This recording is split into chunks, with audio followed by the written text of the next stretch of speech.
Bueno, le quiero dar la más cordial bienvenida a nuestro encuentro de diálogo y conversación organizado por la Cámara Chileno-Canadiense de Comercio.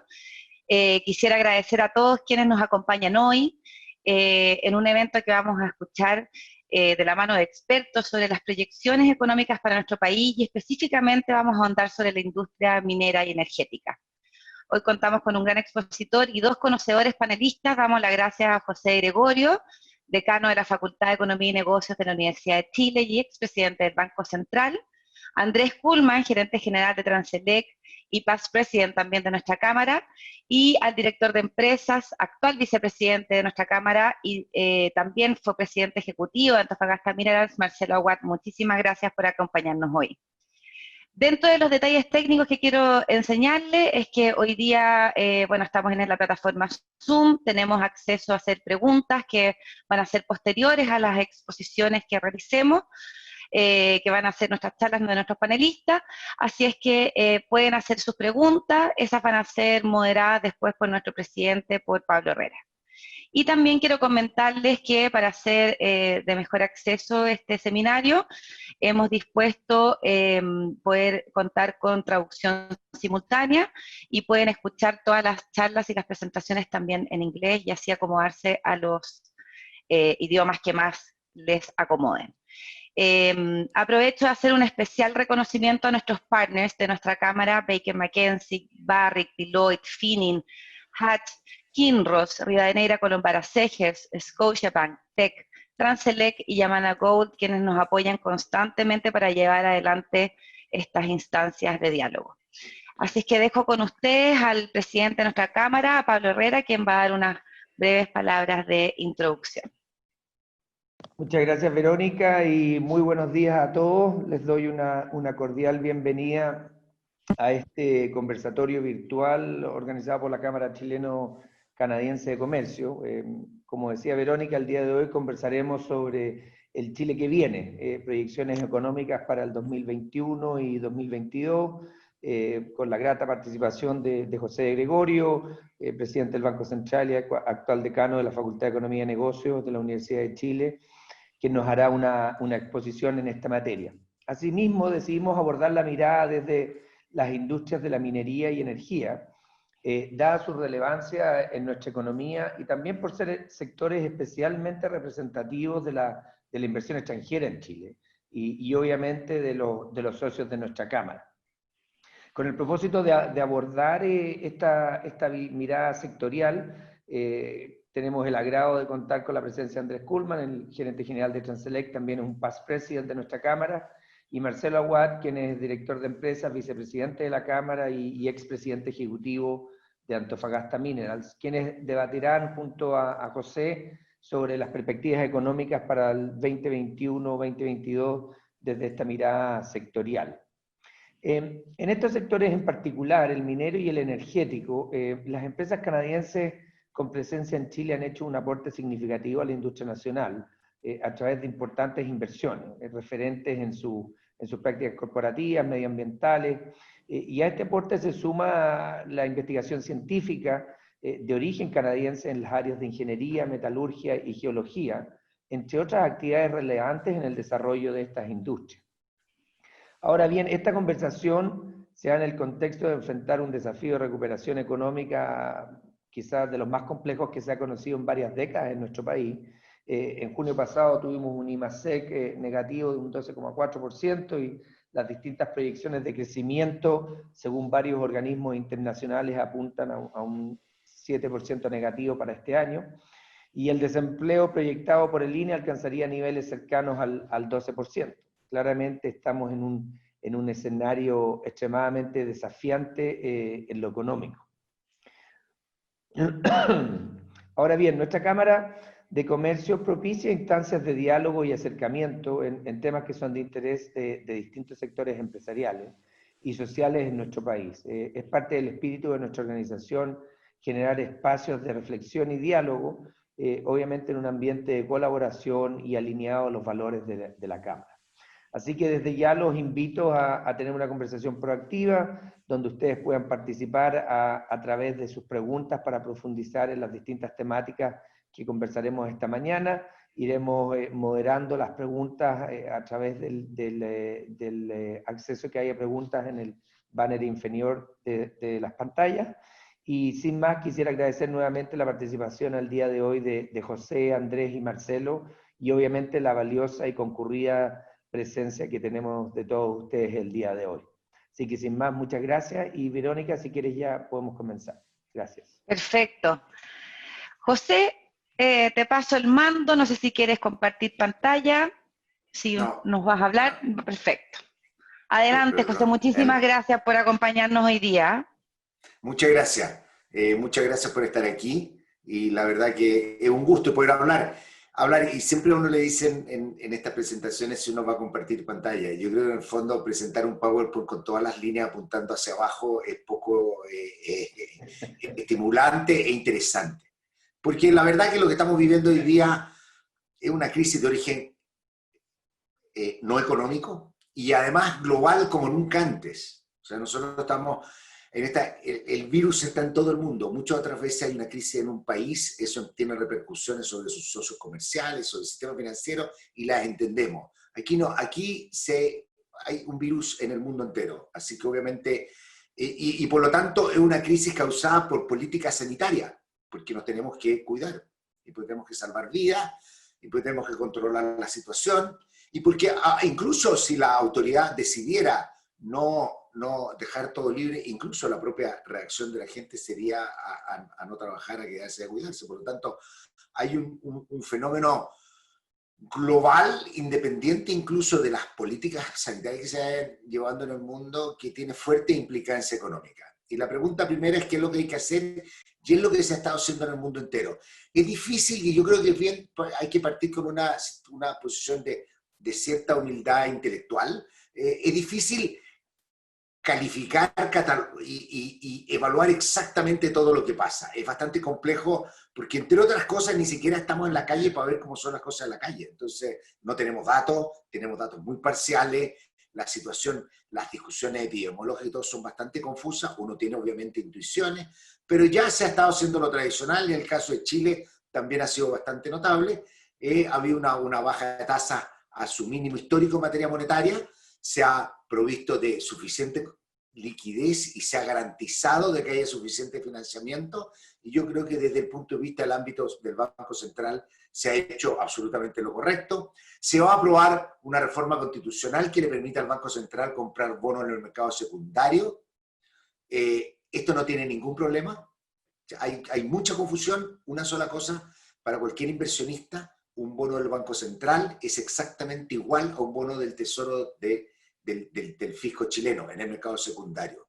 Por lo tanto, da lo mismo qué tipo de bonos compra el Banco Central. Y hoy día es un problema porque el Banco Central se le acabaron sus bonos, que son los que podría comprar para hacer política monetaria y financiera. Por lo tanto, si necesita hacerlo, va a tener que hacerlo con bonos del Tesoro. Algo que creo que hay solo un par de países del mundo con Banco Central independiente que no lo permiten. Creo que Brasil, en Latinoamérica, no sé de otro, pero en los países avanzados absolutamente está fuera de discusión que eso no ocurre, así que no debería haber ningún problema. Pero obviamente la oposición que hubo de repente a esto, sin mucho fundamento, a mí me preocupa con algo que les quiero hablar más adelante, porque yo creo que esto tiene dimensiones político-sociales en el país muy importantes.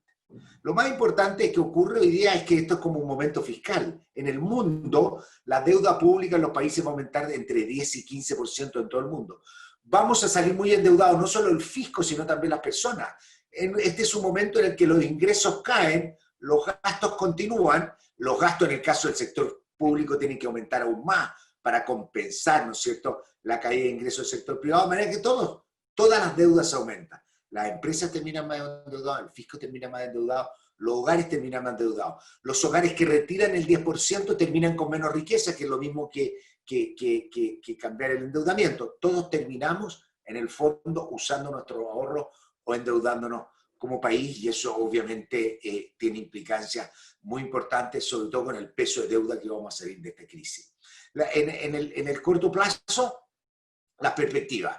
El desempeño ha sido muy malo, nada fuera de lo esperado. Esperamos que obviamente esta sea la peor recesión que tengamos desde el año 82. El Banco Central anticipa una caída cercana a un 7%, el próximo año una recuperación más cercana al 5%, que está dentro del rango razonable, pero con un montón de incertidumbre.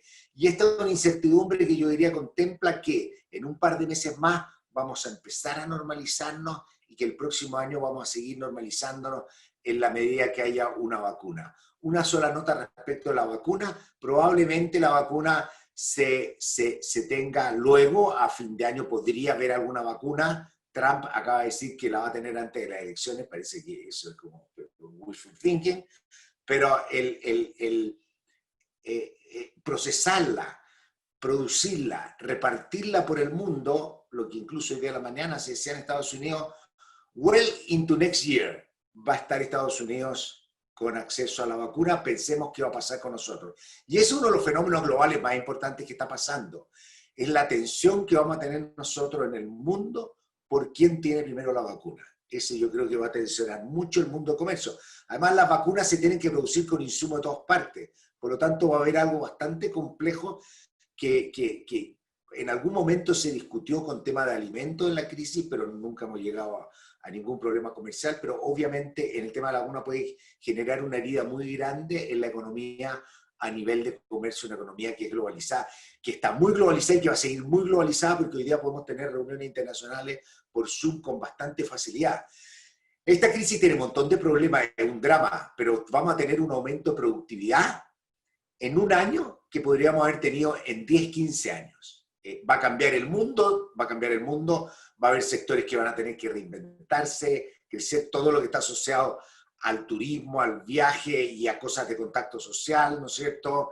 Conciertos de música, va a ser mucho más complejo tener que hacerlo, van a tener que reinventarse mucho, pero también vamos a tener una economía mucho más productiva en la cual en un mismo día podamos estar en reuniones en 3 lugares completamente distintos sin tener además que subirnos al transporte, ¿no es cierto? Entonces yo creo que son cosas que el mundo va a cambiar y tenemos que darle espacio y desde los gobiernos para que se despliegue la iniciativa y pueda avanzar. La economía chilena, los datos son malos hasta ahora. A mí me gusta hablar de trimestres, con los datos de trimestres parciales que tenemos, en 12 meses estamos 14%, debe ser el peor trimestre, ¿no es cierto? El segundo, 14% debajo de lo del año pasado.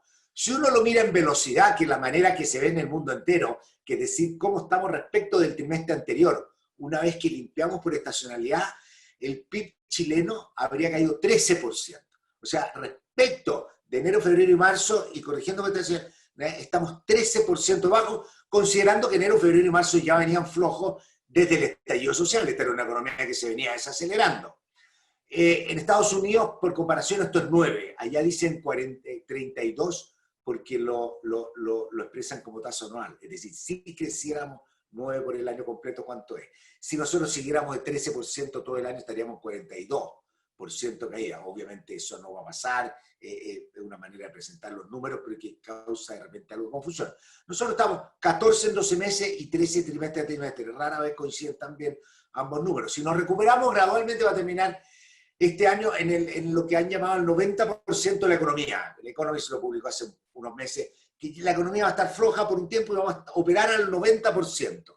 Si nos recuperamos al 90% hacia el fin de año y nos recuperamos gradualmente a partir de este trimestre, el crecimiento de la economía este año, haciendo la simple aritmética, sería cercano a 8% la caída.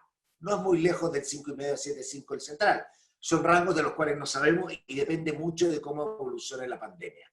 El próximo año deberíamos tener una recuperación, pero aún vamos a terminar con capacidad subutilizada. La economía cae mucho más de lo que se recupera el próximo año. Vamos a quedarnos con niveles altos de desempleo. El desempleo está en 12%. No podemos decir exactamente en cuánto estaría si no se hubiera aplicado la ley de protección de empleo, ¿no es cierto? Y que son las cosas importantes que se han hecho.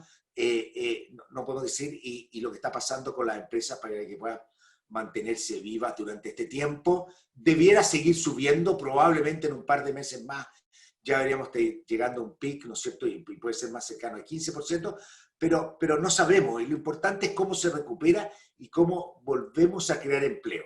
Para eso, y es importante, el gobierno en materia de política fiscal ha ido en la dirección correcta en el sentido de que ha aplicado las cosas que uno esperaría. se dio garantía a empresas, eso ha permitido que muchas empresas tengan acceso al crédito barato para poder mantenerse mientras no tengan ingresos. Obviamente aquí hay cosas que vamos a evaluar y tenemos que ir aprendiendo, que uno dice, y siempre uno escucha de los que consiguen, de los que no consiguen, pero ha habido por lo menos las cifras agregadas son bastante promisorias. Tenemos por otro lado apoyo a las familias, que es donde yo diría ha habido mucho más ripio en términos económicos, sobre magnitud, sobre oportunidad y sobre capacidad de llegar, que está muy detrás de algo que voy a comentar después, que es el retiro del 10%, ¿no es cierto?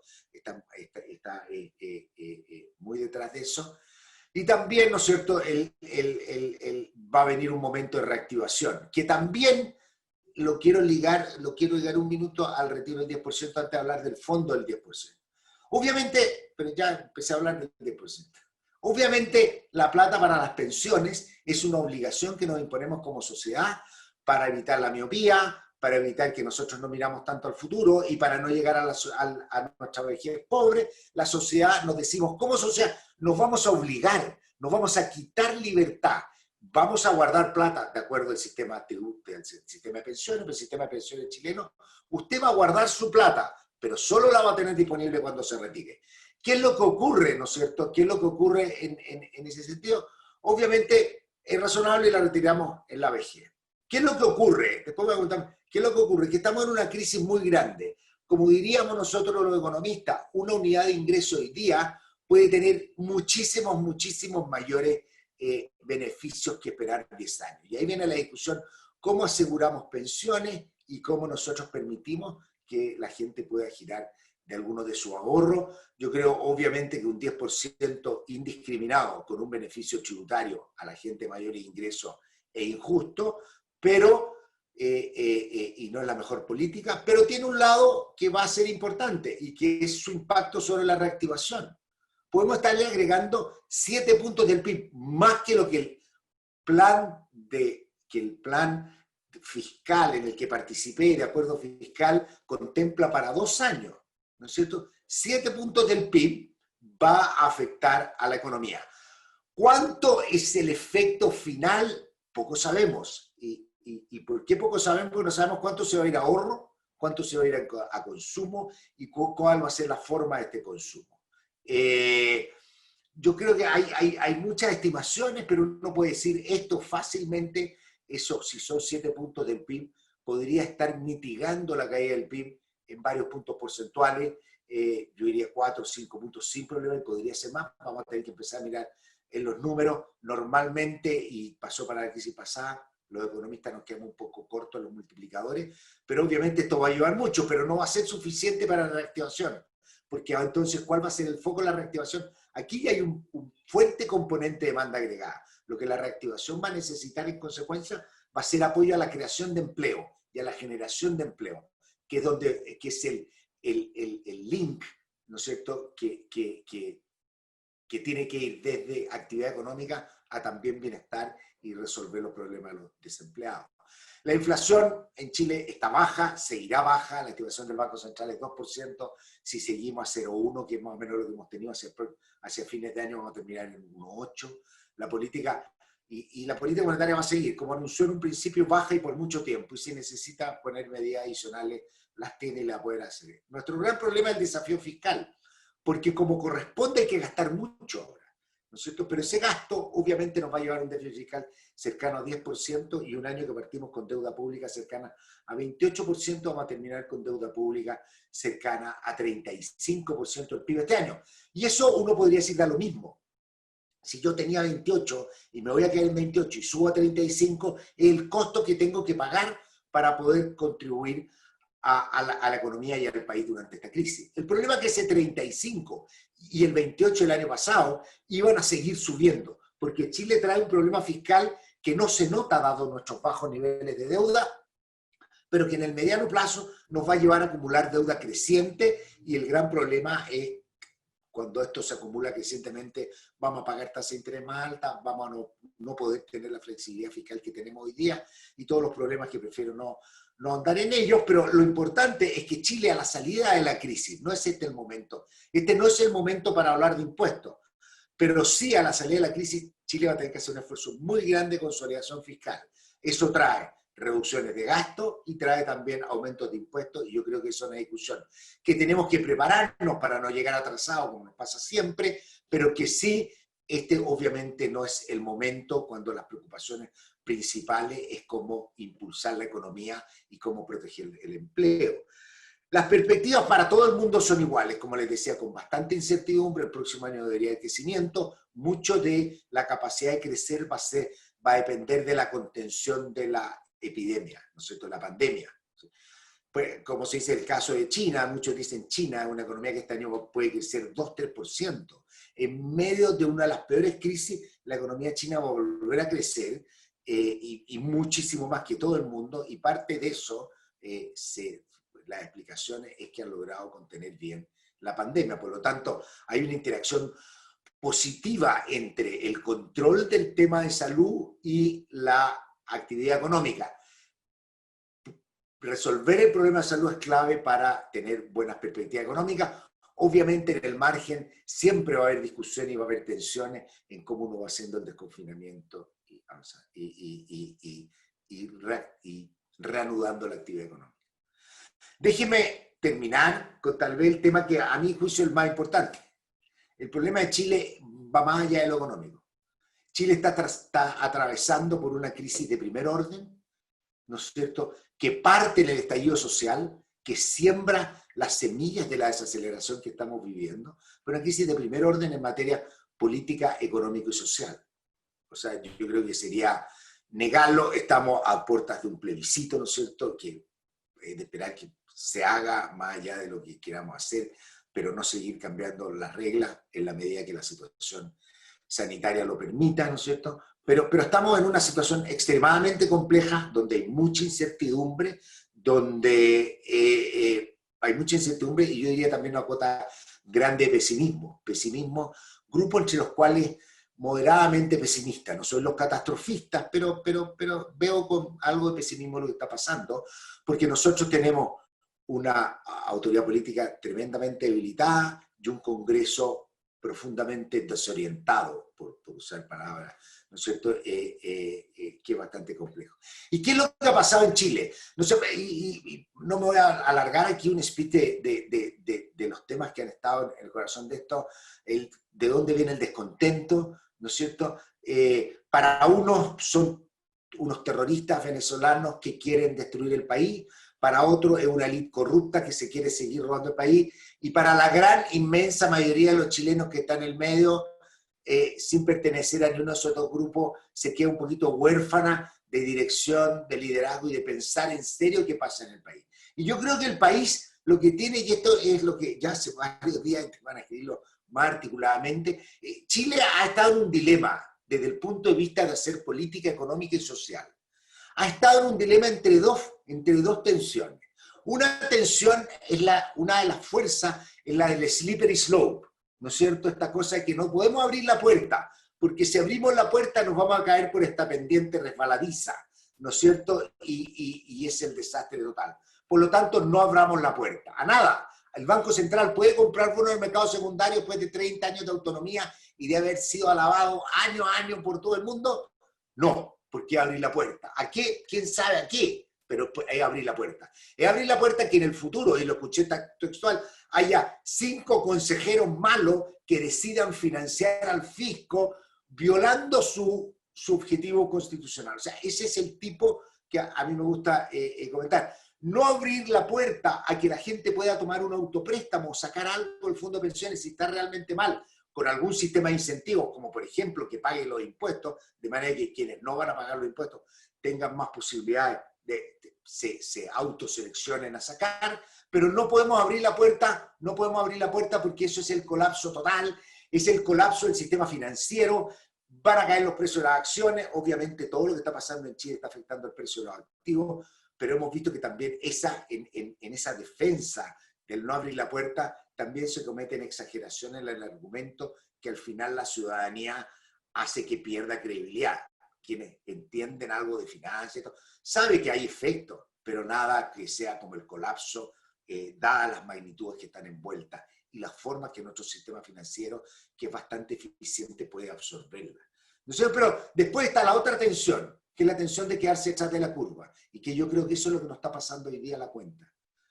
Por proteger, por no abrir la puerta, nos quedamos en las reformas y en los avances detrás de la curva, ¿no es cierto? Y ese es el problema que tenemos. ¿Y qué es lo que pasa cuando uno se queda detrás de la curva? Esta es una presión de banquero central, ¿no es cierto? Quedarse detrás de la curva es que la curva va haciendo la política monetaria porque uno no es capaz de hacerla y uno va atrasado y después tiene que sobre reaccionar y tiene que tomar actitudes bastante más enérgicas. Eso nos pasó con pensiones. Nos pasó con pensiones. Yo estaba mirando ayer, me llegó un dato en que el año 2013, la opinión negativa de sobre las AFP era pésima. El 2013, y no hacíamos nada. Y más aún, siendo que las AFP han demostrado ahora que su pega de administrar la plata la hacen bastante bien, han sido súper, de todos los agentes que están entregando plata, probablemente los más eficientes y además obtienen retorno.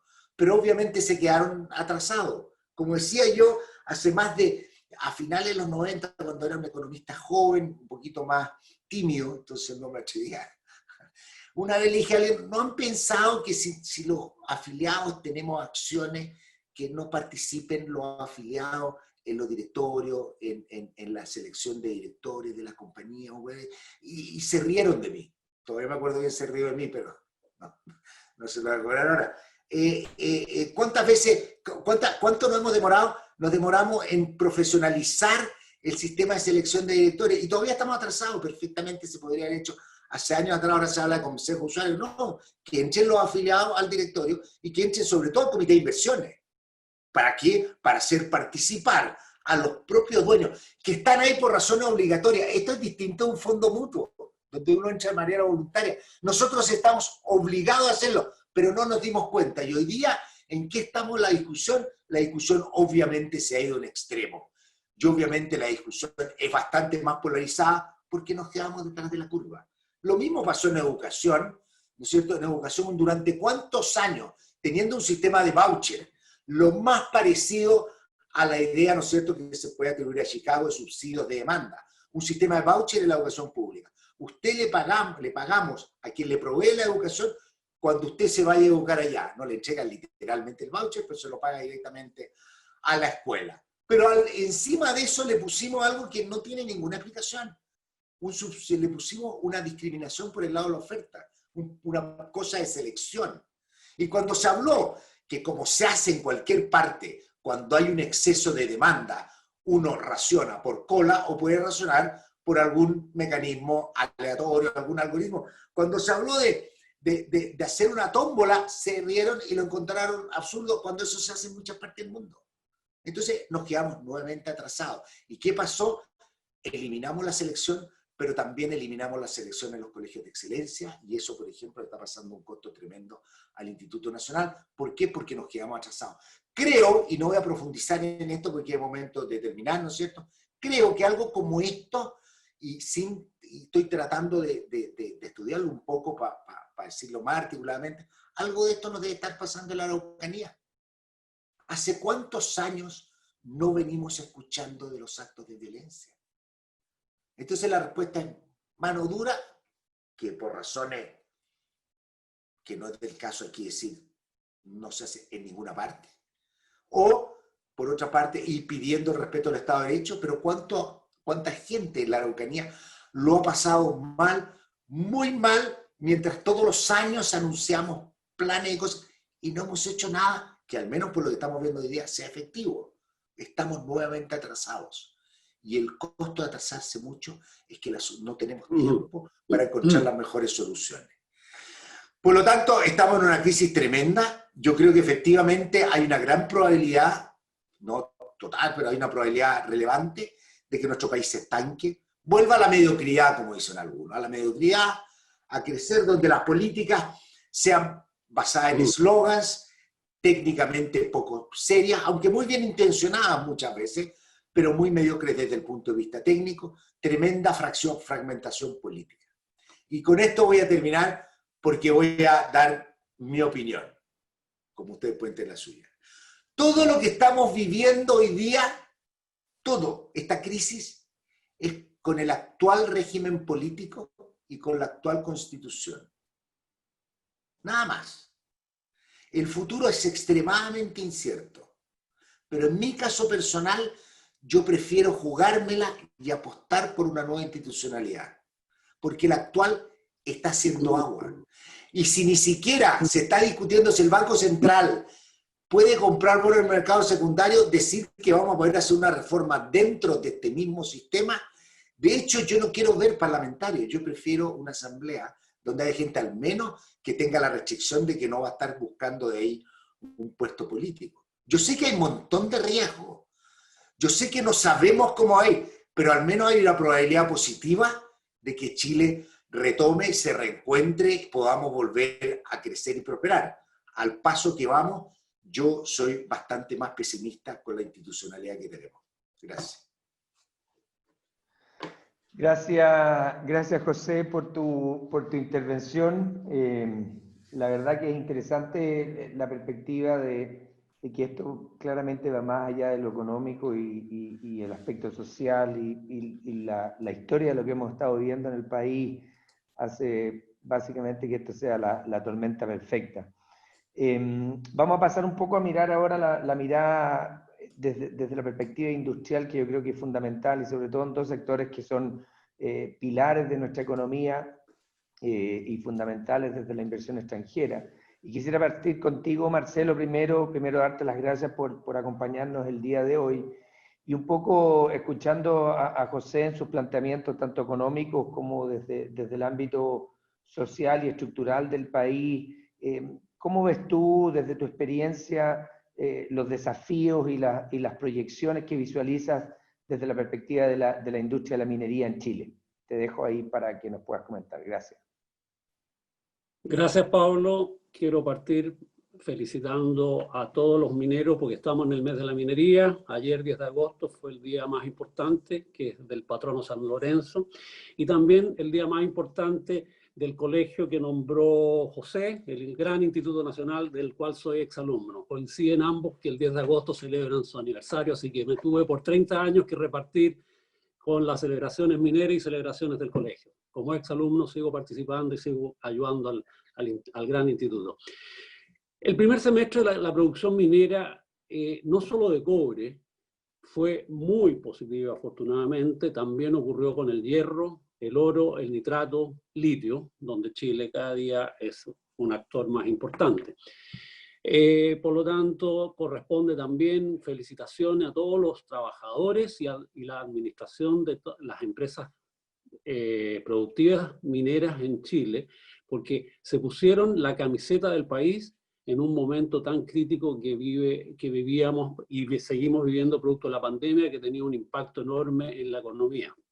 Me atrevería a decir, es un cálculo que creo que no se ha hecho, a lo mejor José me lo va a poder ratificar luego, es de que si no hubiese sido porque la minería durante el primer semestre cumplió su programa de producción que habían anunciado a fines del año pasado para este año, es decir, sin todavía tener sospecha que íbamos a vivir una situación de pandemia que se inició con fuerza a partir de mitad de marzo, a lo menos el PIB cayó 3 puntos porcentuales menos respecto a la contracción de 14% que tuvo el segundo trimestre.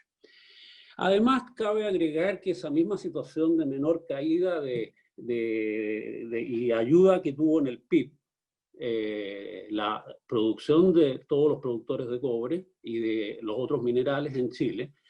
Quiero destacar también el hierro, que tuvo un resultado espectacular. Ayer se dieron a conocer los resultados de CAP, y CAP tuvo un primer semestre excelente, ayudado por el precio, pero también por mucha gestión. Se dice de que el cobre y toda la minería habría aportado a las arcas fiscales durante el primer semestre aproximadamente 1.500 millones de dólares adicionales en impuestos y royalties, porque cuando se declaró la pandemia, todas las medidas sanitarias muy estrictas que hubo que aplicar y reducir fuertemente la dotación con el propósito de lograr el aislamiento que se requería en cada una de las áreas de trabajo que tienen estas compañías mineras, se sospechaba que la caída de la producción iba a ser del orden de un 25%. Asumiendo esa caída del 25%, que no se produjo, podríamos hoy día inferir que a lo menos hay 1.500 millones de dólares adicionales solo en impuestos y royalties. También hay que tener presente que cada dólar que genera la minería, ya sea como inversión o ya sea como generación, tiene un impacto de 3,5 dólares en la economía. Dicho eso, cierro este punto felicitando una vez más a todos los trabajadores de mineros que se pusieron la camiseta de Chile y han ayudado fuertemente a que el daño en la economía y desempleo sea menos de lo que estamos hoy día viviendo y escuchando todos los días. ¿Cuáles son los grandes desafíos de la minería que vienen por delante? Obviamente poner al día como primera prioridad todas las actividades que las compañías mineras tuvieron que dejar de hacer durante este periodo, dadas todas las medidas protocolares sanitarias que hubo que implementar. Estas no pueden ser eternas, estas han significado dejar de hacer muchas cosas que si no se implementan y se recuperan pronto, podemos tener caídas de producción futura y podemos tener claramente un aumento de costo importante. También un segundo gran punto en el ambiente que nos encontramos, social, político y económico, y sanitario, también tengo que agregarlo porque el sanitario va a estar con nosotros a lo mejor hasta un año más, con una tendencia creciente, pero va a permanecer hasta que todos podamos ser vacunados, es terminar los proyectos que estaban en construcción. Todos fueron detenidos, varios se están retomando, y lo importante es que todos ellos se retomen con la dotación correspondiente y podamos pronto estar ya a plena capacidad en su construcción. Para nombrar algunos, está el proyecto Quebrada Blanca 2, que estuvo cerrado como por 3 meses, ya están volviendo gradualmente a la construcción. Spence también, Pelambres, y hay otros en la cañería o pipeline, como se dice, que deberían retomar también la construcción a la brevedad. Entre ellos están todos los proyectos estructurales de Codelco que también fueron detenidos, que ayer justamente, el viernes, perdón, anunciaron de que los iban a retomar. En total, estos son los que están en construcción durante los próximos 3 años, por lo que ya hay una parte importante que han invertido. Antes de tener la construcción, les queda todavía por invertir 10 billones de dólares o 10.000 millones de dólares en los próximos 2 años y medio, diría yo, alrededor de 30 meses. Hay otro metal en la minería que se habla poco, donde Chile puede ser muy importante, pero nos hemos demorado enormemente como país en dar a conocer cuál es la política nacional del litio. Llevamos 4 años y medio en este proceso y aún no se ha anunciado. Y esto hace de que Chile, teniendo las segundas reservas de litio más importantes del mundo, y escúchenme bien lo que voy a decir, y las de mejor calidad en el mundo, porque hoy día uno de los graves problemas que han tenido Australia, Argentina, que son grandes productores de litio, es que no tienen la mejor calidad. Por lo tanto, nuestro producto se vende a premio y es por eso que accede a los menores costos posibles. Solamente hay 2 grandes productores ya más de 30 años produciendo boro, y el litio lo dejaban de lado, y cuando el litio empezó a tomar precio y ser demandado en los últimos 10 años, también lo están explotando y produciendo. Es SQM y Albemarle. No ha habido ningún nuevo proyecto en el país. Ya han habido por lo menos 10 intentos. 6 quedaron en el camino porque no salió la política nacional del litio, y hay 4 que todavía están casi a un rumbo bien precario porque se les ha ido toda la caja en este proceso de espera y probablemente también van a desaparecer. Por lo tanto, podríamos perfectamente decir que hay 10 proyectos grandes, entre ellos una empresa como Río Tinto Minera, que lleva más de 4 años tratando de entrar. Es la segunda conglomerado minero mundial más importante que tiene el planeta Tierra, con varios intentos de desarrollar litio en Chile, y tampoco va a entrar. Y no va a entrar, y dijo claramente, mientras no hayan reglas claras para poder desarrollar el litio. No les gusta a ellos, como grandes empresas, entrar a una negociación llamada CEOL, contrato especial Operación Litio, que es una negociación 1 a 1 que se realiza con la autoridad. Eso no da ninguna tranquilidad porque al día siguiente llega otro productor y puede conseguir condiciones distintas. O las reglas son, aunque sean malas, pero válidas para todos, pero esas son las únicas que se deberían realmente dar a conocer. Creo que el litio puede jugar un rol enorme en el desarrollo del país en esta situación de economía muy frágil. Y para terminar, Pablo, obviamente que el tercer desafío más importante que yo visualizo es de atraer nuevas inversiones en un periodo eleccionario que se puede alargar hasta mitad del año 2022 si es que gana la prueba. Es un periodo que ya genera incertidumbre, ya las está generando, no es que van a empezar a generarse, a los inversionistas locales e internacionales en la minería, y que se iniciará además este proceso en el medio de una crisis económica que puede alterar aún más la frágil situación política.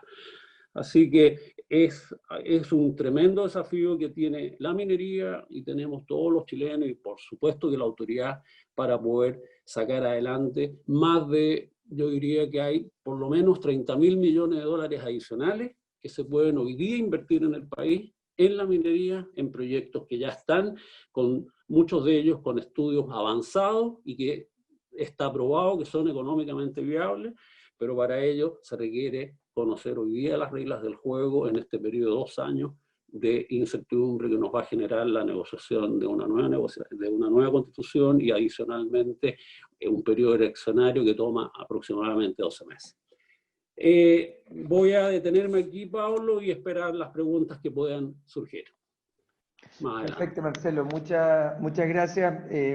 Varias cosas para reflexionar y comentar, pero dejémoslas para el final y así lo hacemos en conjunto con José y Andrés.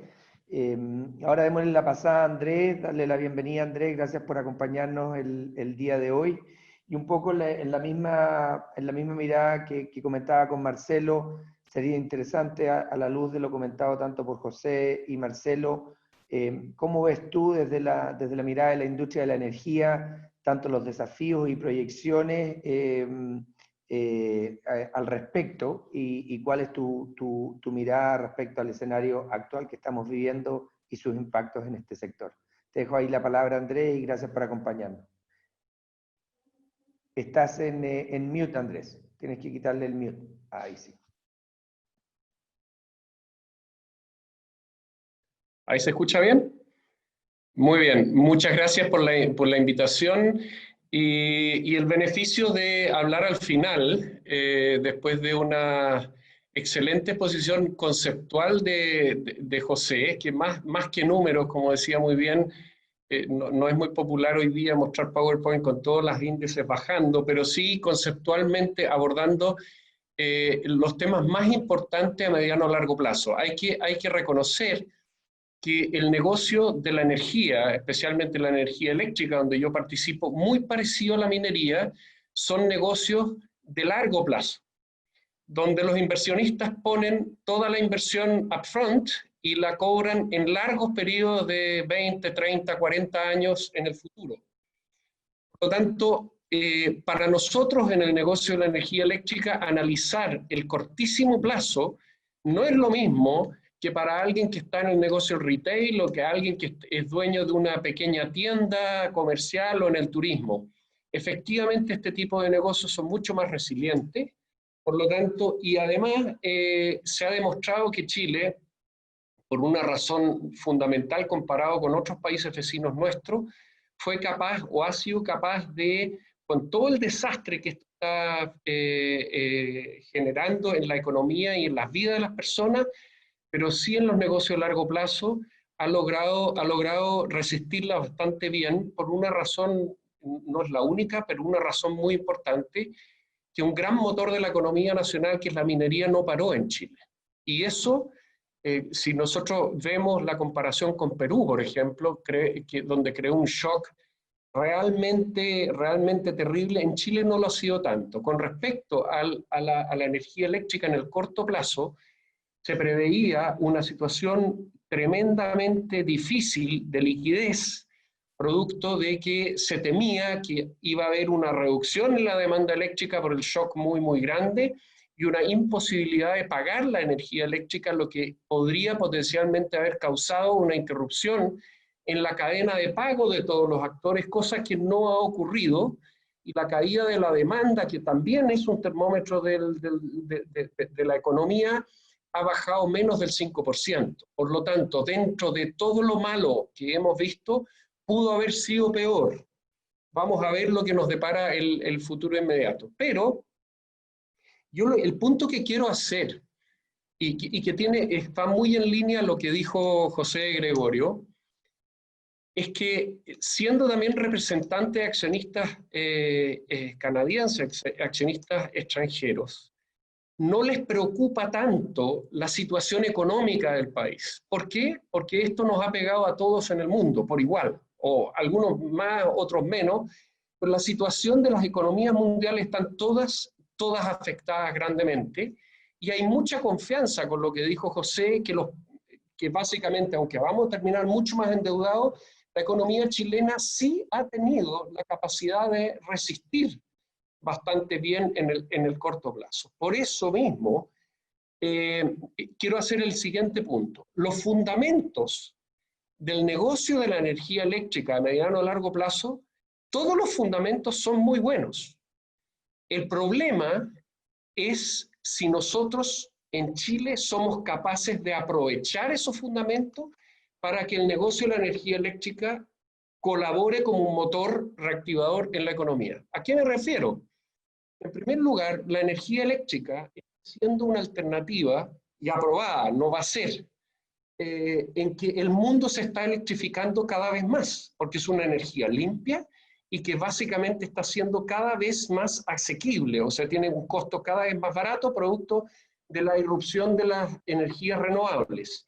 Y esta caída de valor o de precio ha sido muy importante en el mundo. Por lo tanto, la energía eléctrica está reemplazando combustibles fósiles en el mundo y en Chile también.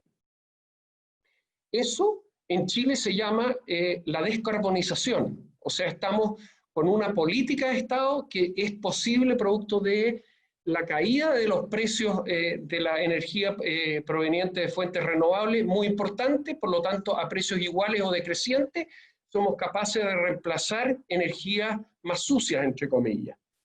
La irrupción, no solo la irrupción de tecnologías renovables, sino que Chile es, si no el paraíso número uno de los paraísos de las condiciones para desarrollar energías renovables en el mundo. Y ha sido un ejemplo en los últimos años.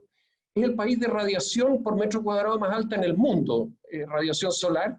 También tiene potencial muy grande de generación eólica, especialmente en el norte de Chile, pero también vamos a ver a mediano y largo plazo un potencial gigante de generación eólica en el sur, en Chiloé y en Aysén. Y por último, agregar que también económicamente hay una liquidez en los grandes inversionistas internacionales inmensamente grande. ¿Qué pasa? Que lo que hay es dinero y lo que no hay son proyectos de buena calidad. Y los proyectos de buena calidad no me refiero a proyectos que sean técnicamente viables, sino que son proyectos en economías con reglas del juego predecibles para negocios de largo plazo. Chile era y con la esperanza de que siga siendo, realmente un país ejemplo, no porque tenía una economía extraordinaria, es un mercado pequeño, pero sí era un ejemplo en términos de instituciones regidas por gente inteligente y visionaria, y también que sabía y entendía que lo importante no era dar altos retornos, sino que era hacer los negocios que son muy intensivos en capital, predecibles para los inversionistas. Por lo tanto, llegamos a que los fundamentos de un desarrollo de la energía eléctrica en Chile son súper promisorios. Pero el otro fundamento, y quizá el más importante, no solo para el negocio de la energía eléctrica, sino que al igual que lo que expresó Marcelo Aguad, es que este tipo de inversiones requieren un nivel de incertidumbre bajo o un nivel de certidumbre alto. En el mundo que vivimos en general, la certidumbre, no solo en Chile, sino que en todas partes del mundo, está por lo que estamos viviendo. No solamente por la pandemia, sino que el problema de intranquilidad social no es marca registrada de Chile. También se está dando en Canadá, de donde venimos nosotros, no tan fuerte como en Chile, pero en Canadá se está viendo, estamos viendo brotes en Estados Unidos, estamos viendo brotes en Europa, así que no estamos ajenos a eso. Pero en la medida que nosotros logremos canalizar nuestros problemas, vamos a tener ventaja. Y la certidumbre va acoplada a otra palabra que dice más o menos lo mismo, pero que es fundamental para la toma de decisiones de actores extranjeros en Chile. Es la confianza. Y la confianza es certidumbre a largo plazo, que se pueda de alguna manera demostrar que las políticas económicas efectivamente se dan como se planearon. Ese punto es algo que hoy día, producto de todo lo que estamos viviendo, especialmente de nuestra crisis, no tanto económica, sino que social y de institucionalidad política. Eso es algo que el inversionista está muy confundido, porque ha visto que durante muchos años Chile era un país que era capaz de resolver, aparentemente, sus problemas internos de una buena manera. Por lo tanto, independiente que las políticas económicas tienen que ir cambiando, porque el contexto económico va cambiando, uno de los temas más visibles es que la minería, por ejemplo, como uno de los negocios emblemáticos en Chile, estaba protegido por un DL 600 hace años atrás.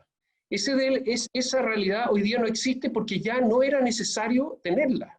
Básicamente el haber demostrado como país, de haber tenido buenas políticas económicas, de haberlas mantenido en el tiempo y de demostrar que las reglas del juego se mantienen en el tiempo, ya no hacía necesario tener instrumentos como eso.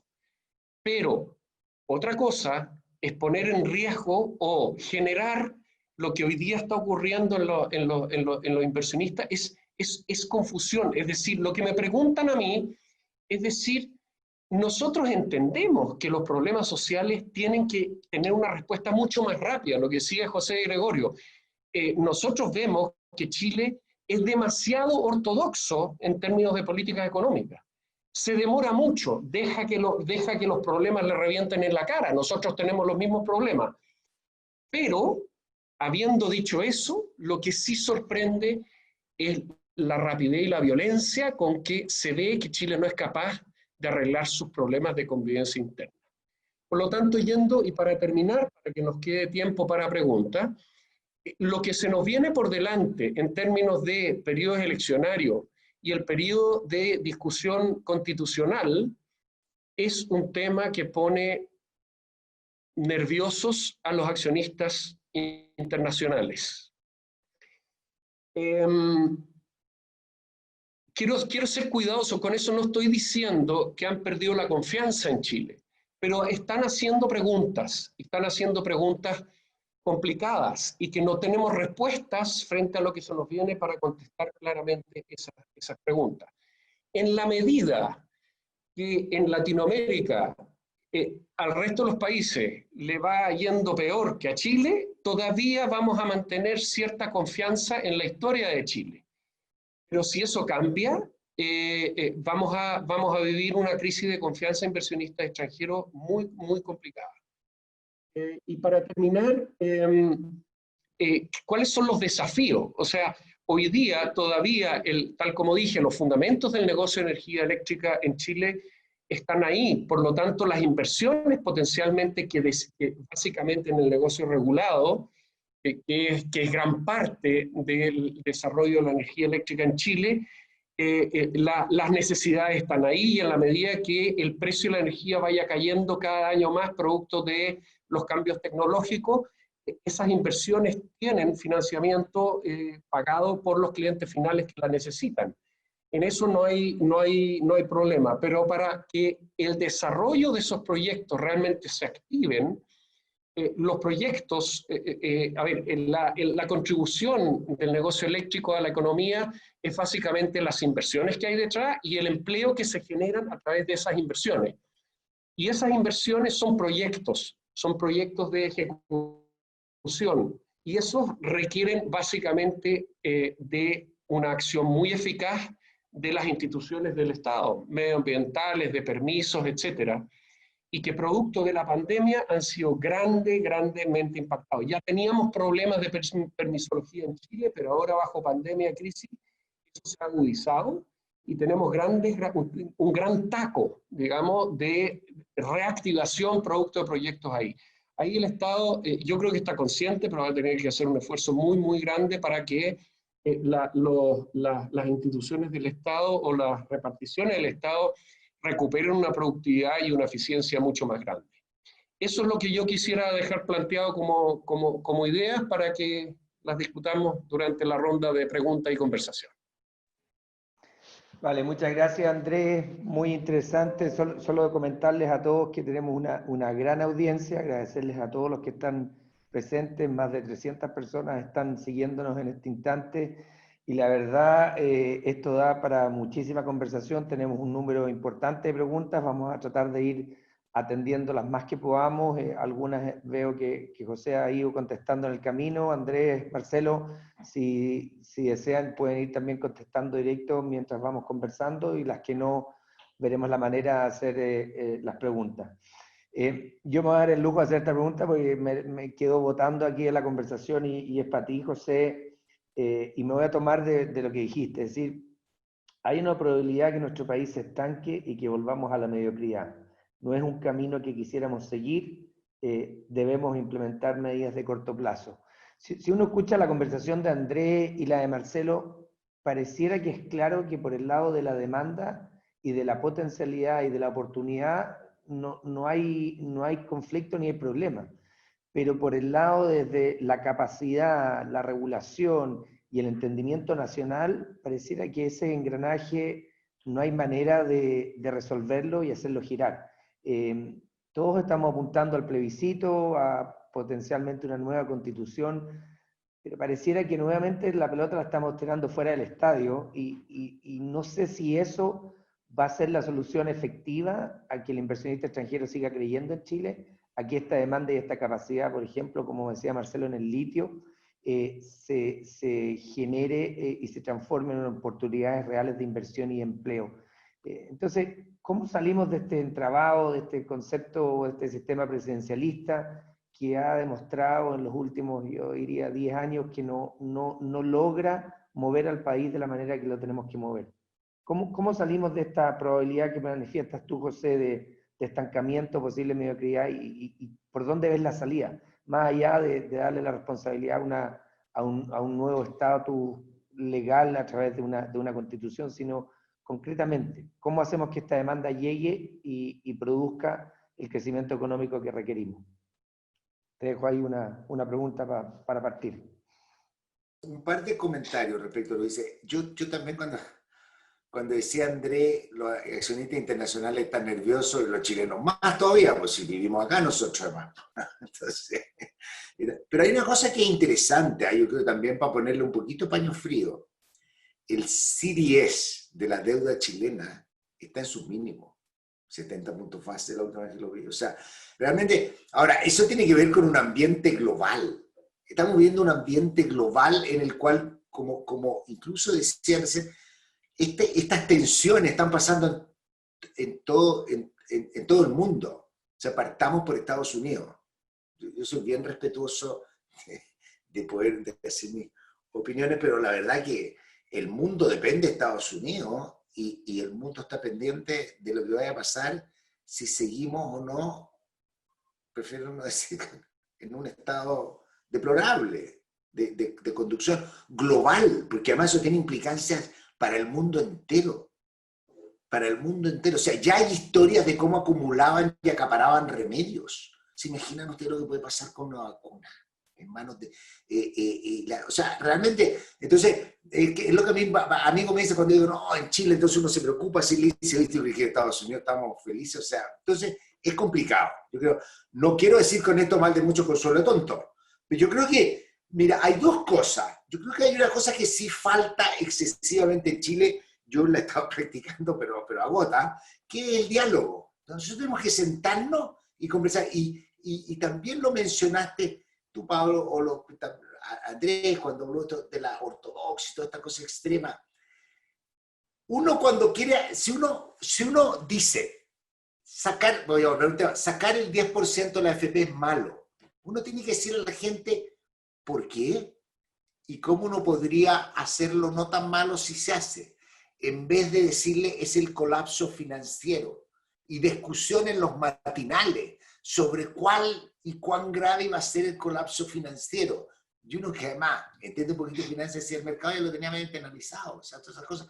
Entonces nosotros tenemos que hablar con la verdad, con diálogo. Yo creo que el gran malestar que hay con la tecnocracia es que la tecnocracia da la receta, dice cómo tiene que ser, es inflexible, por eso yo en esta clase de tecnocracia no me incluyo, dice que es inflexible y se olvida de una cosa, que la tecnocracia lo que hace es proponer una solución a una decisión política del país. Entonces, eso es lo que nos falta. A mí, Marcelo dijo una cosa que yo creo que es súper importante, donde el debate ha estado absolutamente pobre, o sea, por lo menos para uno que está como afuera, el litio. Chile tiene un potencial de litio enorme, enorme, enorme, enorme. Y si Marcelo lo dice, es cierto. Entonces, pero tiene un tremendo potencial de litio. ¿Y cuál es la pregunta que hay hoy día para la Constitución y de los políticos? Es ¿quién produce esto? ¿El Estado o el privado? Y yo digo, la pregunta está mala. La pregunta es, ¿cómo hacemos que el país, el Estado, que es el dueño del recurso, se beneficie de la mejor forma? Eso es lo que tenemos que hacer. Y eso es lo que tenemos que medir. Si nosotros decimos que vamos a cobrar un impuesto del 100%, es lo mismo que lo provocamos nosotros, es lo mismo. Si nosotros vamos a producirlo y vamos a poner algún creativo, no sé, algún partido, tampoco vamos a ser muy eficientes. O sea, esa es la discusión que hay que tener. Es lo mismo que pasa con la discusión del agua y las plantas desalinizadoras. La pregunta es si al final, ¿quién es el dueño de la cosa? Nadie tiene duda. Y yo creo que que el consumo humano es prioritario. No solo es prioritario en términos de declaración, es prioritario de una declaración, sino que efectivo, que como se dice, que el agua siempre pase por el caño, punto, para los ciudadanos y para la gente. Esa es la prioridad. Y de ahí vamos a discutir nosotros, cómo lo hacemos, cómo lo aseguramos. Pero siempre la discusión nos entrampa en una cosa ideológica previa que nos frena, y pasamos años discutiendo. ¿El colegio tiene derecho o no tiene derecho a seleccionar? Y el pobre niño que está en una población que tiene padre y un hogar descompuesto, ¿no es cierto?, que vive en torno a la droga, porque no pueden ir a la reunión, lo seleccionan y lo dejan fuera. O sea, entonces mientras no hagamos eso, yo no quiero decir que con eso vamos a llegar a acuerdo. La gente tiene principios, valores y aproximaciones distintas, si no esto hay. Pero por lo menos tenemos que ponernos de acuerdo en lo que nos diferencia y en lo que nos une. Y yo espero que ese sea el rol que tengamos todos, que a mí no me interesaría jamás por ningún motivo ser constituyente, porque para nadie me elegiría, pero por lo menos tenemos que colaborar, nosotros desde la universidad, colaborar a la discusión, a que esto sea razonable y que esto sea bien hecho y que realmente, como dice Pablo, o sea, nosotros tenemos potencial, tenemos capacidad, tenemos instituciones, nos deterioramos, y este es un momento en el cual podemos reconstruir instituciones que nos permitan zafar los próximos 30 años. Así es como se construye y se va construyendo un país. A mí me impresiona, en estas cosas de la Constitución, pero siempre lo he dicho, me impresiona. Alguien dice, ¿qué le querés cambiar? No sé, le dije. Hace 15 años funcionaba, hoy día hace agua. O sea, yo primero veo el hecho. Después vamos a la discusión, cambiamos esta leche y ahí todos se van a pelear. Pero yo creo que nos falta discusión, nos falta debate, nos falta... Y también es un fenómeno que pasa en el mundo entero. O sea, y parte de eso tiene que ver con una nueva forma de comunicación, que son las redes sociales, que han democratizado, que han hecho más transparente el mundo, pero también han introducido la cultura liviana. Y esa es la tensión que tenemos. Y ahí es donde si uno se queda en su casa reclamando, diciendo, mira, el fin es un desastre. Una pregunta que hizo Marcelo, y con eso quiero terminar, y una de las ventajas que tiene esta cosa del Zoom, me di cuenta que yo no estaba, yo me dediqué a contestar del Q&A y Marcelo preguntó qué está pasando con la minería versus el resto de la economía, y yo no me sé los datos de memoria, pero los saqué mientras Marcelo hablaba, entonces yo siempre sé dónde sacar los datos. El PIB del primer trimestre del IMASEC no minero cayó, el minero es como un 10%, bastante menos, pero cayó en 0,1. El minero creció en 5,1. Y el segundo trimestre, la caída del no minero es casi 16%, 15,5, el que dije era 14, y el minero creció 1,1.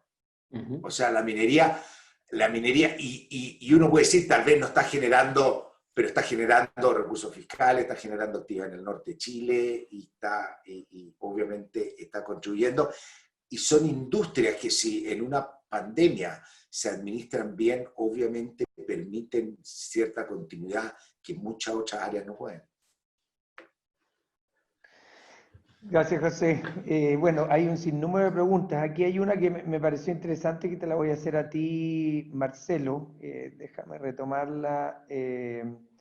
Y es razón, la hace José Antonio Castillo y dice, mira, buenos días, gracias por la presentación.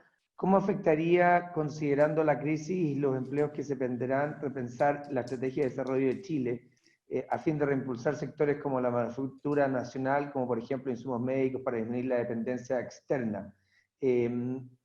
José Antonio también hacía ahí una reflexión y lo voy a comentar en agregado, decía el tema del litio, pero este concepto de siempre estar en la mirada de la materia prima, del commodity y no del valor agregado. ¿Dónde está esa discusión, Marcelo, desde la perspectiva de, si bien el commodity se paga bien y se paga premium, pero ese I+D adicional para efectos de generar un valor agregado que tanto necesita este país desde el punto de vista de las capacidades técnicas y tecnológicas, ¿no? Gracias, Pablo. La verdad que muy buena pregunta, sobre todo en que yo creo que el desarrollo que hoy día tiene en darle valor agregado al litio probablemente está más avanzado que los 70 años de minería de cobre y darle valor agregado en Chile. El litio hoy día, a través de Corfo, durante el gobierno anterior y este gobierno, han potenciado licitaciones con empresas extranjeras para que se instalen acá y le den valor agregado. Y ya efectivamente eso está definido, está establecido. Hay 2 empresas que están esperando, están en el proceso de obtención de todos sus permisos ambientales, tienen ya convenios con SQM y Albemarle para ser abastecidos en condiciones especiales. Ese era justamente parte de lo que se acordó con los nuevos contratos que se realizó Corfo en la concesión que tiene para SQM y Albemarle en estas concesiones mineras dentro del Salar de Atacama, que ellos llevan explotando más de 30, 35 años. Así que no, hay un avance tremendo en eso, y efectivamente es ahí, pero también yo no quiero dejar al cobre de lado. Hay mucho valor agregado en Chile, sin embargo, cuando tú produces 5,8 millones de toneladas, que equivale a un 30% de la demanda mundial de cobre, obviamente no puedes procesarlo todo acá y mandarlo elaborado al mundo. Estamos lejos del mundo. No están las empresas que le quieren ese producto con valor agregado a 100 kilómetros o a 1000 kilómetros. Están todas a 15.000 y a 20.000 kilómetros de distancia. Por lo tanto, son productos que tienen un valor agregado relativamente pequeño y que no vuelan en un transporte desde el punto de vista económico. Por ese motivo, está demostrado en un sinnúmero de estudios que se han hecho en Chile y fuera de Chile de que Chile es un gran productor de materia prima cobre, pero no es un gran elaborador porque no están los mercados cercanos. No tenemos tampoco países vecinos que nos puedan ayudar a absorber todos esos productos elaborados. Chile producía alambrón de cobre, Chile producía cañerías de cobre. Todas esas empresas lamentablemente terminaron quebrando, ya sea porque llegó productos más baratos de China y muchos de ellos con subsidio. El Estado de Chile jamás ha dado subsidio, lo cual es bueno porque creo que todos debemos competir en forma eficiente y sin ningún mayor apoyo que el mínimo necesario para poder instalarse, pero no una vez que ya está produciendo. Así que quiero aprovechar, Pablo, brevemente, contestar varias preguntas que hay, las voy a unir probablemente en una. Medidas permanentes que se han tomado desde el punto de vista sanitario en la minería que podrían significar que esto efectivamente ha tenido un impacto en una mayor productividad, pero tal como yo dije, se han dejado hacer algunas funciones y actividades que son necesarias retomarlas a la brevedad, si no vamos a tener menores producciones y mayores costos en el mediano plazo. Pero claramente va a terminar hoy día la minería, ha habido un gran aprendizaje en este proceso, por lo tanto vamos a terminar con un híbrido. O sea, vamos a retomar muchas de las medidas, muchas de las actividades que se dejaron de hacer se van a volver a hacer, pero hay otras que a lo mejor, por ejemplo, la actividad teleremota va a persistir, no con la misma frecuencia de hoy día, pero va a continuar, y una serie de otras actividades. La minería se ha estado automatizando a todo nivel. Podemos pensar en varios proyectos que están hoy día a punto de construirse, y la gran mayoría de ellos tienen un nivel sofisticado de productos en su estudio de factibilidad en equipos y maquinaria. Entre ellos conozco bastante de cerca el proyecto Santo Domingo, que es uno de los primeros que yo creo que se va a desarrollar acá en Chile en los próximos, durante el próximo año, y tienen hoy una sofisticación de equipos, maquinarias y todos asociados a la electromovilidad. Ahora dicen, claro, eso significa menos gente. Sí, pero también les quiero decir que la electromovilidad significa para Chile que el aumento del consumo de cobre mundial va a subir en un 25% respecto a lo que hoy día, exclusivamente gracias a la electromovilidad. Así que el mundo es al final hoy un círculo que tú vas, en la medida que vas girando, vas a volver al mismo punto de nuevo, y se produce lo que se llama el círculo virtuoso de la demanda. Algunas cosas no pueden estar acá con mayor valor agregado, pero está la materia prima que va a crecer más su demanda, producto del valor agregado que le dan en otras partes, dado los inventos. Eso era lo que quería por ahora. Si hay más preguntas, las respondo después. Sí.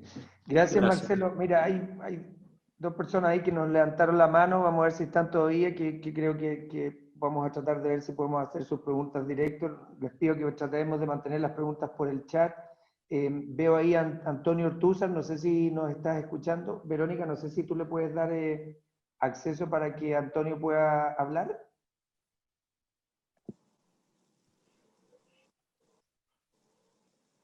Antonio, ¿estás por ahí? Sí.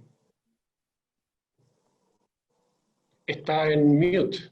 En mute está Antonio.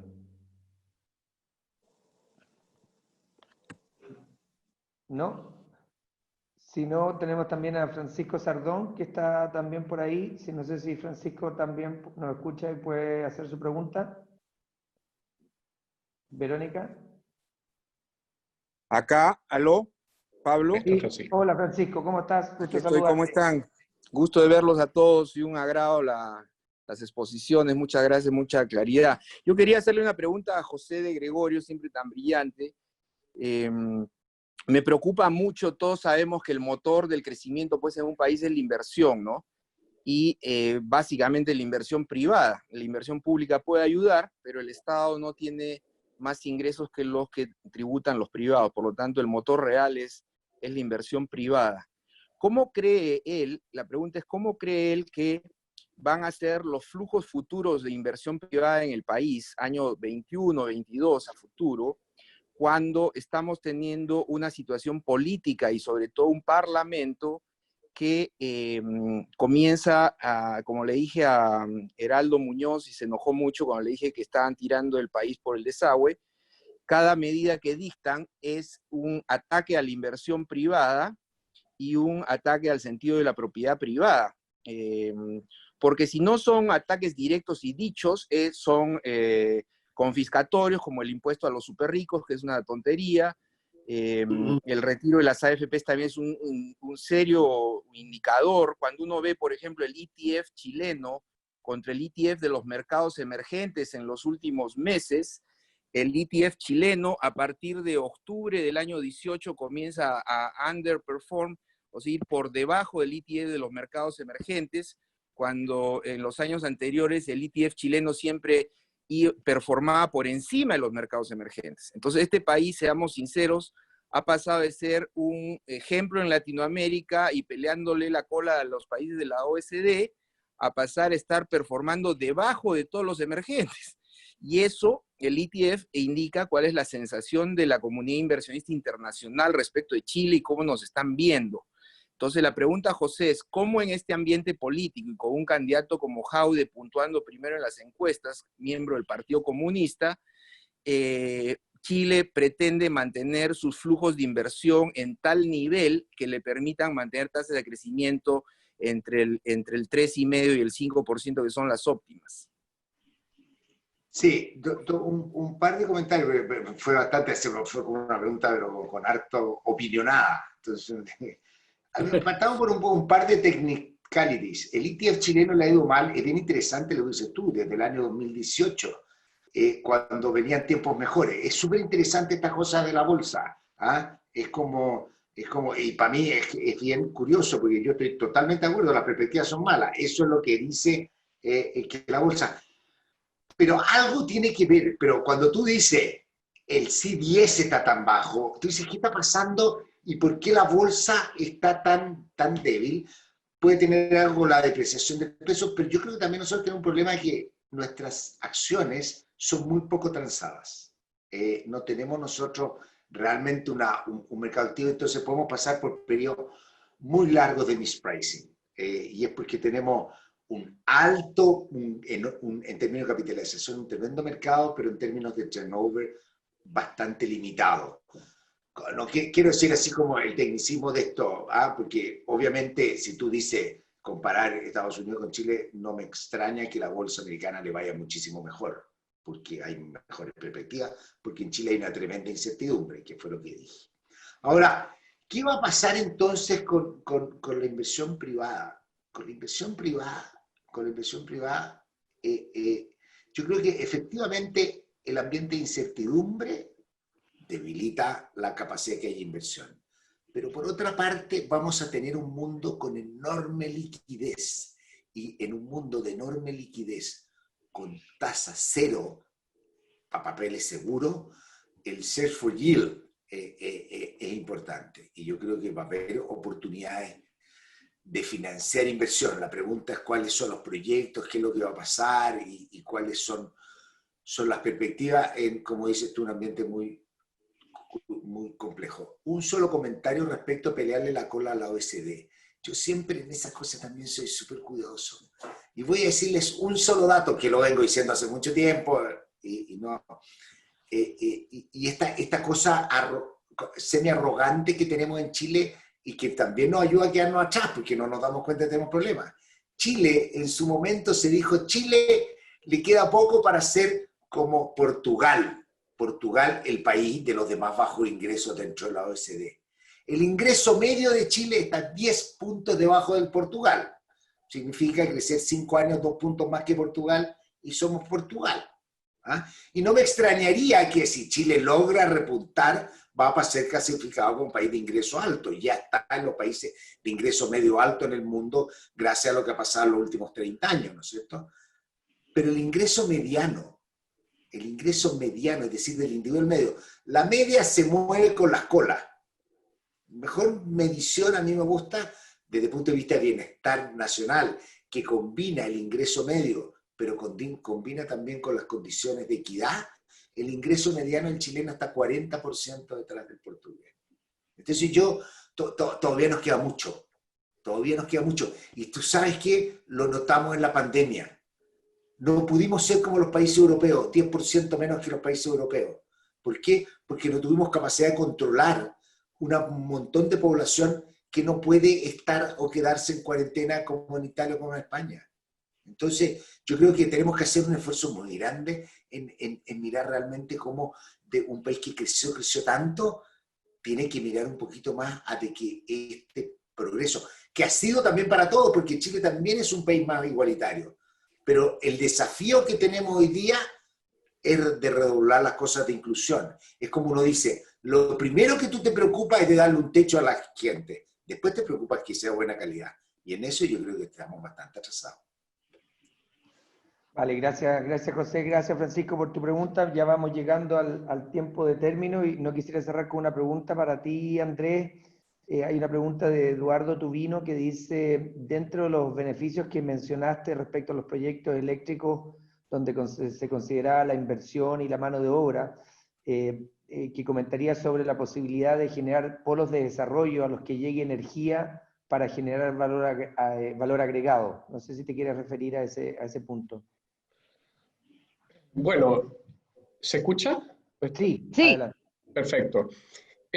Bueno, hay que tomar con cuidado lo que yo dije. Yo dije que donde más valor económico se crea en el negocio eléctrico, tanto en la generación como en la transmisión, no tanto en la distribución porque son negocios locales, es a través de el desarrollo de proyectos, la inversión y el empleo que generan esos proyectos.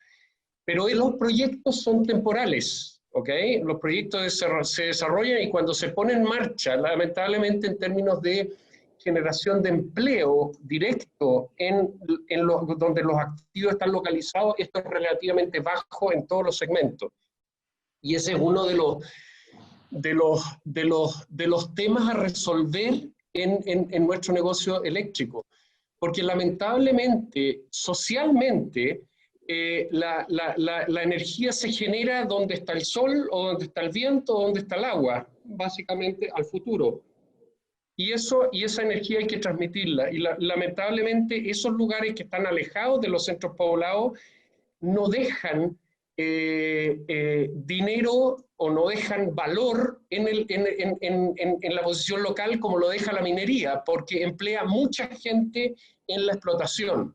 Eso en el sector eléctrico es un tema pendiente de resolver para poder lograr mayor adhesión en los proyectos.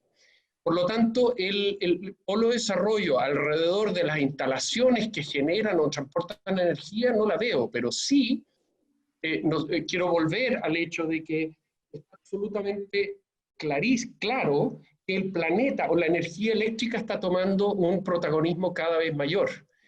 Y por un lado. Y por otro lado, en términos de energía renovable, el norte chileno, básicamente el norte chileno, es un polo de generación de energía barata y sustentable en el tiempo muy grande a nivel mundial. Por lo tanto, más que pensar de exportar energía barata, yo creo que tenemos una gran oportunidad como país de atraer, eso sí, tomando en cuenta lo que dice Marcelo, lamentablemente estamos lejos de los centros de consumo de productos en el mundo, pero sí hay muchas industrias muy intensivas en energía eléctrica que si realmente se genera un polo de generación de energía renovable, verde, a muy bajo costo, como Chile tiene todas las posibilidades de hacer, tenemos una gran posibilidad de atraer industrias de ese tipo, y esas industrias sí generan clúster o de valor agregado a través alrededor de esas industrias. Vale, gracias Andrés. Oye, bueno, para terminar, no quisiera no dejar la oportunidad, pues siendo una cámara canadiense y también dando una representación a los inversionistas extranjeros fundamentales, tanto como dijo Andrés y Marcelo y José, desde la infraestructura hasta la minería y la energía. Darte unos minutos, Marcelo, y también le voy a dar a Andrés y también a José para cerrar un poco qué mensaje le damos a los inversionistas extranjeros que nos están escuchando hoy día, quienes tienen sus oficinas, sus filiales en Chile, o quienes están pensando en venir a este mercado, o quienes están evaluando la continuidad y el apoyo a la inversión que han realizado por tantos años en Chile. No sé si Marcelo te quiere referir primero desde el lado de la minería, luego te damos la pasada a ti, Andrés y José, para que cierres tú con una mirada más integral al comentario. Gracias, Marcelo. Gracias, Pablo. Sí, efectivamente, Chile hay que no olvidar que tenemos más de 120 años haciendo minería, pasando por la plata, salitre, cobre, oro, y hoy día se nos agrega el litio, más una serie de otros minerales. Y en esos 120 años hemos pasado por situaciones quizás mucho más críticas de las que estamos hoy día viviendo, producto de la pandemia, producto de inestabilidad política. Por lo tanto, Chile sigue siendo un país minero, sigue teniendo recursos naturales de alta calidad que nos ha dado el gran hacedor. Así que sigo yo convencido que cualquiera sean los cambios que sufra la Constitución, Chile va a requerir la inversión minera local y extranjera por siempre. Tendrá menores rendimientos probablemente, pero siempre va a ser necesario, y cualquier gobierno que esté en el poder va a demandar esa inversión. Por lo tanto, las puertas siguen abiertas, yo los invito a todos. Tenemos grandes proyectos, gran portafolio de recursos naturales y podemos seguir manteniéndonos como el primer productor de cobre, de nitrato y de litio en el mundo por muchos años más. Así que todos bienvenidos por acá. Gracias, Marcelo. Andrés, tu mirada desde la mirada energética. A ver, no la voy a hacer energética, la voy a hacer básicamente desde el punto de vista de los inversionistas que están en el negocio de las inversiones de largo plazo en Chile. Vuelvo a repetir, no quiero repetir todo lo que dijimos hasta ahora, pero yo creo que en los tiempos que estamos viviendo, recuperar la confianza entre los distintos sectores de Chile, sociales Chile, especialmente un llamado al mundo político que de verdad no cesen en el esfuerzo de recuperar el diálogo. Todo inversionista, todo el mundo inversionista extranjero y también local, como dice Jorge, sabe y vive, y en todo el mundo estamos viviendo problemas sociales. Pero lo que más problemas crea es la sensación de falta de confianza entre los sectores sociales de un país. Y ahí la llamada a los líderes, básicamente el sector político, que no cesen. Yo sé que es muy difícil, pero en la vuelta al diálogo, intercambio de básicamente distintas posiciones sin radicalización, y un diálogo que el mundo financiero, los inversionistas, pero también la sociedad, vean una élite política que se reencuentra. Eso, no sé si es utopía, pero ayudaría muchísimo a calmar las aguas. Gracias, Andrés. Bueno, no creo que nadie no esté de acuerdo, yo comparto 100% tus palabras. Bueno, José, para cerrar y tu visión, un poco tomando los conceptos tanto de Andrés y Marcelo y pensando en este inversionista extranjero que tan relevante es para nuestro país, no solo en lo económico, en lo social y también en el desarrollo de nuevas capacidades, ¿no?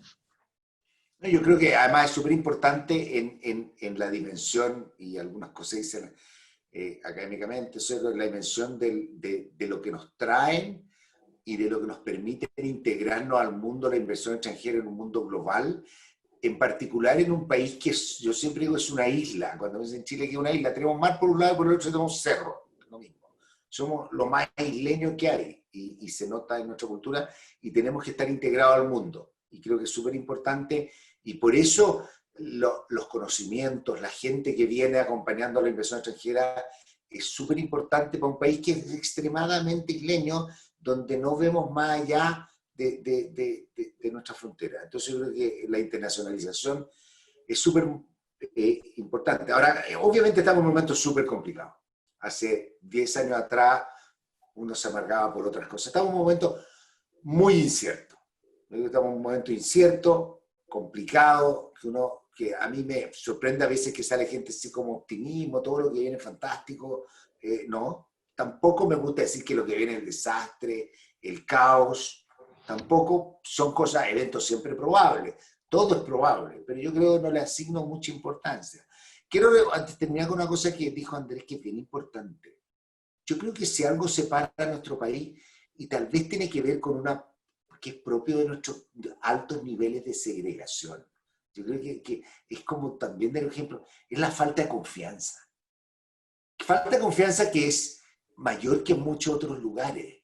O sea, porque en Chile tendemos a ser como guetos, en el sentido de que uno vive en un sector, piensa políticamente igual que su vecino, piensa políticamente igual que su amigo, piensa valóricamente. O sea, vivimos en guetos de muy baja diversidad, lo cual además nos hace tener mucha desconfianza en el que es distinto. Y yo estaba leyendo, y estaba bien interesado leyendo un libro que se llama Why Democracies Die. No sé por qué me bajó la onda de leerlo ahora, pero lo dije, voy a tratar de aprender de 2 profesores de Harvard. Y dice varias cosas, dice una cosa bien interesante. Dice 2 cosas que son interesantes, perdón, muchas, pero empieza a decir, basado en otro estudio, dice, ¿por cuándo las economías están como al borde del autoritarismo? Yo diría de que la democracia se debilite y que el sistema político empiece a ser malo, digamos, o poco útil para el país. Y hay 2 cosas que dice. Primero es un tema sobre la condena a la violencia. Y me llama la atención en Chile las dificultades que tenemos. Voy a contar una sola anécdota. Yo creo que hay que condenarla siempre, lo que pasa en cualquier parte. Una cosa es que como científico la podamos explicar. Porque siempre esa confusión dice, lo que pasa en la Araucanía, yo podría explicar la violencia. Yo podría explicar la violencia del 18 de octubre, pero nunca justificarla. O sea, yo puedo decir, sus raíces son estas para entenderla y terminar con ella. Pero siempre esa tensión.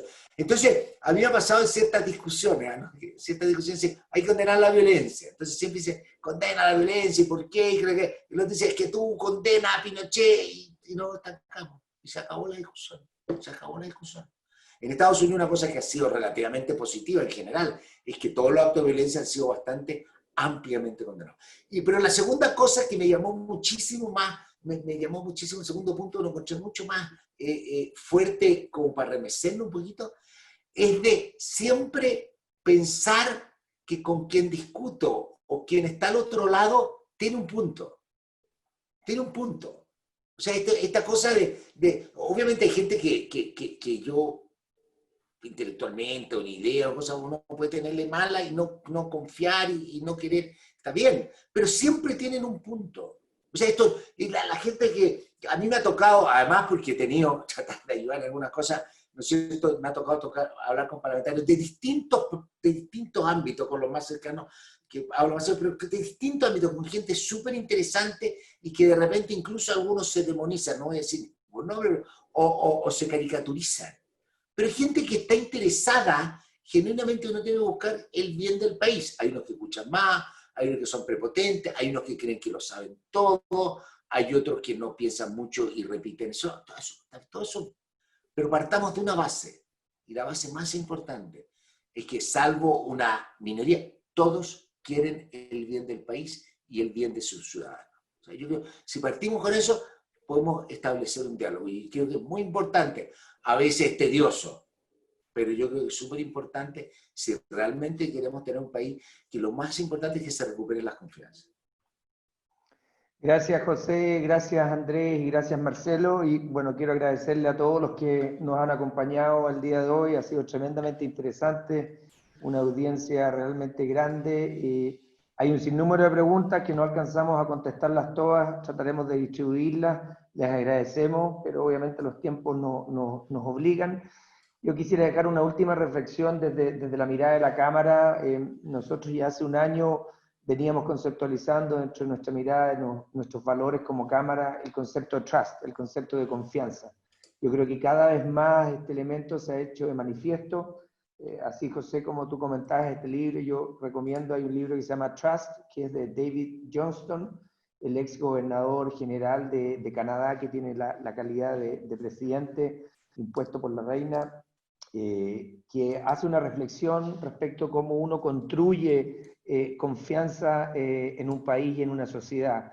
Y yo creo que nosotros hemos vivido décadas de crecimiento y desarrollo, pero muy avalados a lo contractual, a lo regulatorio y lejano al diálogo. Nos sentimos cómodos en lo estructurado, en donde hay reglas claras de juego, y nos sentimos muy incómodos en donde tenemos que dialogar y, como decía José y varios, a veces tener que interactuar con personas que pueden tener un pensamiento distinto o una ideología diferente. Yo los invito desde la Cámara y más allá de lo económico y de lo industrial que vimos hoy día, a que ese diálogo permanezca y que esta mirada de trust, de confianza, no olvidarse que uno de los, y seguro José me va a apoyar en eso, uno de los parámetros, métricas más relevantes es el indicador de confianza en el consumidor, el que determina claramente cuando las economías empiezan a resurgir. Si ese indicador sigue en los niveles de 20 y algo, creo que el último estaba en 28%, bajo el 50% es muy difícil que nuestro país pueda activarse nuevamente. Así que invitar a que el concepto Trust permanezca en nosotros. Nosotros estamos mandados como personas que llevamos liderazgo en organizaciones relevantes o desde la academia, a que esto sea algo compartido, y yo creo que si partimos desde ese fenómeno, las posibilidades del éxito van a estar. Las plataformas el país las tiene, las riquezas naturales existen, es un país que ha demostrado que tiene capacidades de tasas de crecimiento importantes. No es en vano que la inversión extranjera que existe en Chile llegó porque vio esas condiciones y también evaluó que el futuro de Chile era el futuro de un país que le da una seguridad y una estabilidad económica de desarrollo. Así que muchas gracias a todos. Excelente presentación, José, Andrés y Marcelo, y esperamos tenerlos prontamente de nuevo. Quiero dejar un último mensaje con Verónica, que quiere dar algún anuncio de despedida, y agradecerle a todos su presencia. Muy buenos días. Verónica. Bueno, muchas gracias a todos. La verdad es que agradecemos mucho la exposición de José, panelistas muy interesantes también, Andrés y Marcelo. Un millón de gracias a nombre de la Cámara, y solamente dejarlos invitados a nuestro próximo evento, que vamos a hablar sobre la ciberseguridad en el teletrabajo. Vamos a ver la experiencia canadiense y la experiencia chilena, vamos a hablar sobre el ámbito regulatorio, las soluciones más relacionadas a software, así que los dejamos invitados, les va a llegar la invitación, y muchas gracias por conectarse hoy día. Un hit de asistentes hoy día, así que muy agradecidos a todos. José, Marcelo, Andrés, nuevamente un millón de gracias. Muchas gracias. Mucho haber estado aquí. Chao. Que tengan buen día a todos, cuídense. Igualmente, Chao, gracias. chao. Adiós, chao. Gracias a todos. Buen día. Felicitaciones a todos. Chao.